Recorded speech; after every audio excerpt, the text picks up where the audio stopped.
player sues over Elden Ring's alleged hidden content, game's difficulty. What? Yes, that's a real sentence that was written, that I just read to you, and that you just heard.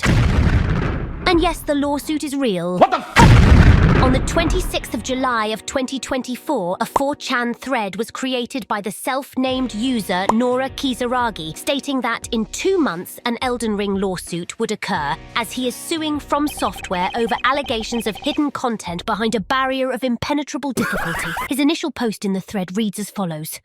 September 25th, 2024 is when Bandai Namco Games enters court for a hearing in my Elden Ring lawsuit that claims we have only played half of From Software's games and a whole new game is hidden inside, and that it's too hard to access for even its most dedicated fans. In less than 2 months, you will be forced to realize game devs cater to crazy people because they have courage that you don't, to explore the unknown world. You will be forced to realize hackers have been lying to you, telling you content is cut, when it's actually just undiscovered. No offense, my man, but I think the only crazy one here is you. We are all familiar with cut content, right? It's not a strange practice for game companies to leave unused assets inside the game's files. Many data miners in the community have already showcased lots of these files, with channels like Zully the Witch, for example, being one of the biggest. It's simply content that, for whatever reason, did not make it into the final release of the game. We all remember the infamous Fia's undergarments, right? Part of the Deathbed set, Deathbed Smalls is currently unobtainable in the game, and in the past, having it in your inventory would outright ban you. A Reddit user even made a thread discussing his experience with the item. Someone dropped it for him, and sometime later he got this message on the main menu. He got soft banned. After contacting From Software regarding this issue, the team acknowledged that the item was considered modified data, which caused his ban. The item did exist in the game's files, but it was supposed to be inaccessible on purpose, with no in-game way of obtaining it. This is relevant to this case because it proves that cut content is not some super guarded secret. It's just that. Content that didn't make it into the final game for whatever reason, and that can be data mined by people or obtained via illicit methods. This is very important to consider because Nora states this regarding hidden content. The insinuation is that game developers have succeeded in hiding the campaign from data miners since the NES, meaning the parallel universe theory is 38 years old. They've kept it a secret for 38 years. Is this secret campaign in the room with us right now, Nora? Look, it would be understandable to add a couple of secrets here and there for players to discover. This was a normal practice in old games from the PS1 and PS2 era, like hidden bosses in Final Fantasy games and such. But usually this content was accessible by following a trail of quest lines and obvious hints throughout the game. The point of this, aside from passion for craftsmanship, is always money. Let this be a lesson to all of you poggies. When you're looking for the reason behind a corporate decision, the answer will always be money. Have players talk about it, and have other players buy your game thanks to this information. Make the cost of producing secret extra content profitable, because these things take time and money to produce. Being this the case, I want you to ask yourself, what is the point of inaccessible, huge portions of content? The developers would be wasting precious budget and resources into making pieces of content that almost no one would discover nor talk about for the sake of... what?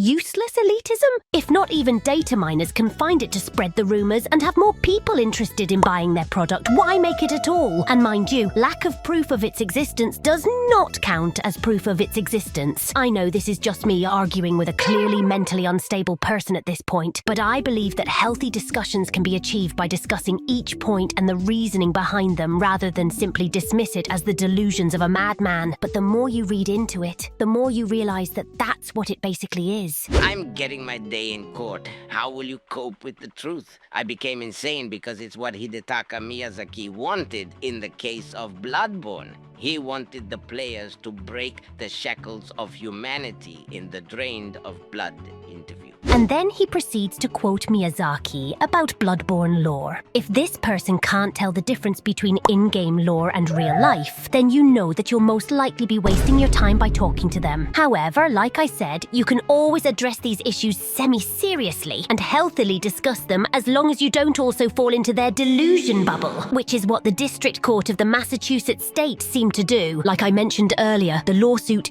is real. and it's scheduled for court hearing on the 25th of September. You can look it up yourself if you want, since Nora provided the docket number for it. I believe this to be evidence enough for us to completely disregard the idea of this being a troll post. This man really went all in and wants to sue From Software over a delusion, because even he knows that he doesn't have any evidence for his claims. When inquired about evidence for his claims, this is what he has to say. Are you familiar with division by zero? The closer an equation gets to zero, the higher the increase of change becomes, approaching infinity. Actually, that's wrong. Division by zero is when you have a rational equation where x is in the denominator and you keep assigning values to x that approach zero. This behavior is called, in this case, vertical asymptote. As x approaches zero from either the positive or negative direction, the value of y increases or decreases without bound, meaning it tends to positive or negative infinity. This is because division by a number very close to zero results in a very large magnitude of y. The limit of the equation is two intervals from negative infinity to almost zero, and almost zero to positive infinity. And the funny thing is that, contrary to what he said, the graphical change of the equation gets less and less evident the closer to zero the value gets.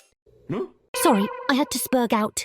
In this case, we have a whole bunch of hints that there's another world out. No evidence, but these constant hints game developers keep dropping out. For instance, in the case of Sekiro's art book, teasing that he might be a ninja in the other side of the story. In the case of Bloodborne, we see German in the fishing hamlet, in a magazine can, things that haven't been found in their respective games. The first answer is bleh. It was cut in development. The real answer is it's a whole new world. My man, that's just world building, a thing developers and creators do to expand and enrich their imaginary worlds for their fictional stories. It's not a conspiracy theory about deliberately hidden content, but we're not gonna convince you, are we? You know, the thing that caught our attention in the beginning was that we thought the guy was suing FromSoft because of the DLC's difficulty, which turned out to be, about 10% true, perhaps? One can make the argument that the dude thinks the game's too hard and he's making excuses on why he can't uncover perceived hidden content, but we don't think that's really the case. This guy's just a loony.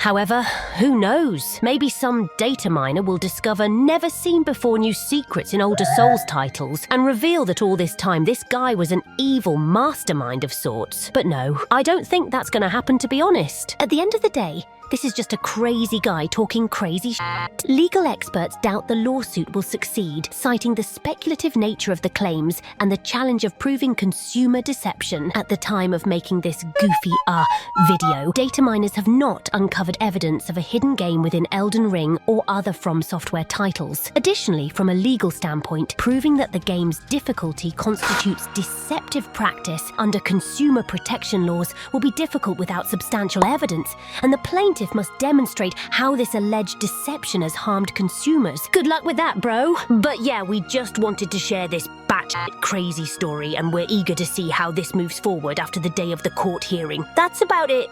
See ya.